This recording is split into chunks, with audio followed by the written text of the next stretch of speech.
Wars are banker wars. For some people, war can be an immensely profitable activity. For example, for people who lend money and make sure that countries and corporations get access to all the money they need to wage war, or for people who sell things to the military, be it weapons or food or vehicles or whatever else the military might need.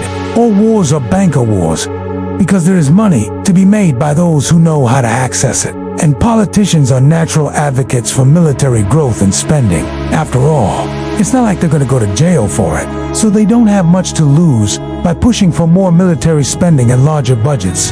But this isn't about politicians. This is about defense firms. Defense firms obviously benefit from military spending.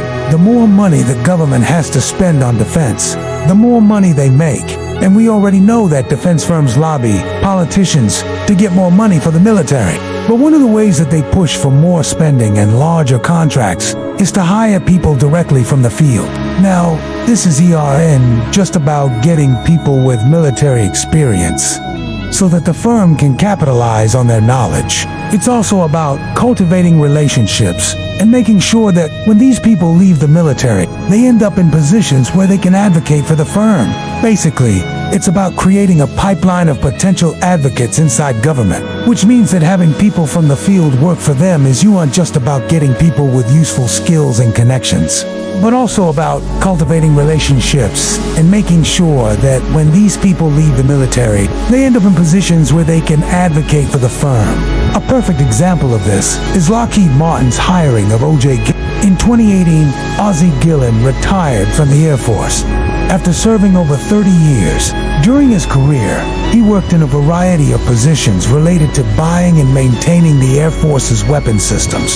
So when he retired, he went to work for Lockheed Martin, specifically as a vice president for business development. Now, Ozzie doesn't actually work for Lockheed anymore, but he does still sit on their board of directors. But the point here is that when someone like Ozzie leaves the military, they take their connections with them. These are the same people who awarded Lockheed Martin contracts while Ozzie was at the company. And now that he's left, they can still call on him for help. When Ozzie was in the Air Force, he oversaw $5 billion worth of weapon systems sustainment contracts. He was also responsible for developing and executing the Air Force's acquisition strategy for a variety of weapon systems. So when he left the military, he took that knowledge and those connections with him, and now he's using them to help Lockheed Martin win new contracts.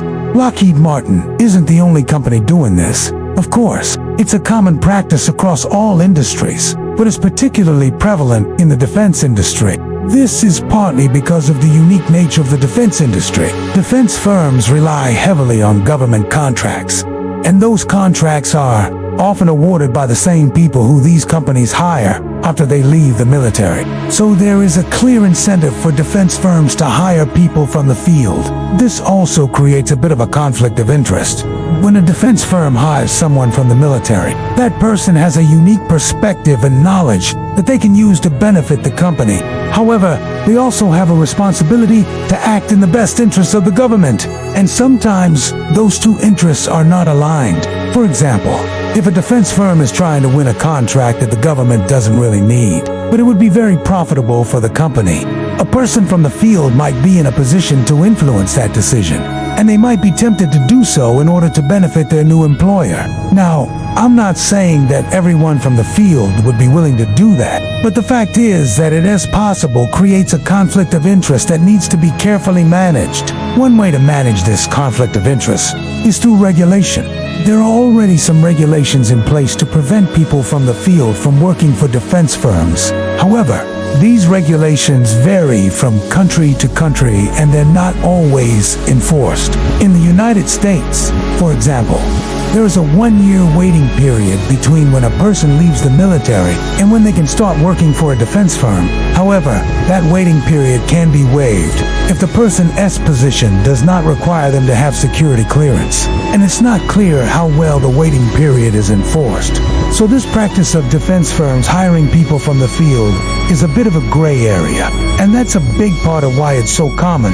The fact is that there is money to be made here, and defense firms are willing to push the boundaries to make sure that they can profit from it. And that's all we have time for today. Thank you so much for watching.